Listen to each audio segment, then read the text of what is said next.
Yun, mayroon nga pala akong chicken dito, mga kasisi, mga idol, mga lods. Yan, hinugasan ko lang pala yan. At yan ang ating menu for today's video. Bumili lang pala ako ng konti, mga idol, mga lods. Sa kaya niya yung aromatic, sibuyas, bawang, at saka pamintang, buo. Tara, samahan nyo ako. Yan, ginisa ko na pala yung sibuyas at bawang, mga idol, mga lods. Sabay, mekos. Yan, hintayin natin na mag golden brown. Tapos nilagay na natin ang ating chicken. Tapos minikos ko mga idol at para ma-mix sa ricado. Nilagay ko na din palang paminta mga idol para mabango yung ating menu. Sabay ko minikos. Yan. Tapos nilagay ko na din pala yung toyo mga idol, mga lods.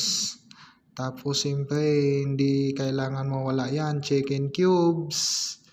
Tapos nilagyan ko na din pala ng tubig. Ilalaga lang pala natin yan mga idol, mga lods ng ilang minuto para maluto na siya. Yan, mabalik na pala tayo dito sa aking experiment. After ilang minuto pala mga idol, mga lods ay kumulo na din siya. Minikos ko lang pala yan mga idol, mga lods. Siyempre may extra menu din pala ako dyan, munggo with talbos ng ampalaya.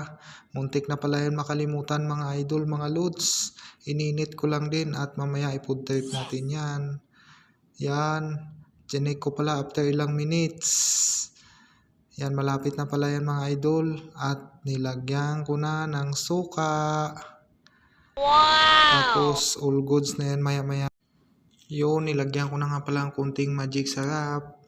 Malapit na pala yan mga idol, mga lods. At malapot-lapot na yung kanyang sabaw. Minikos ko na din siya ulit. Eventually. Yun, tara mga idol, mga lods. Amazing! Yan ang extra menu natin kanina. Siyempre, kanin ng anak ko yan. Yan yung kanin ko. Tara, kain tayo. Thank you for watching. Bye-bye.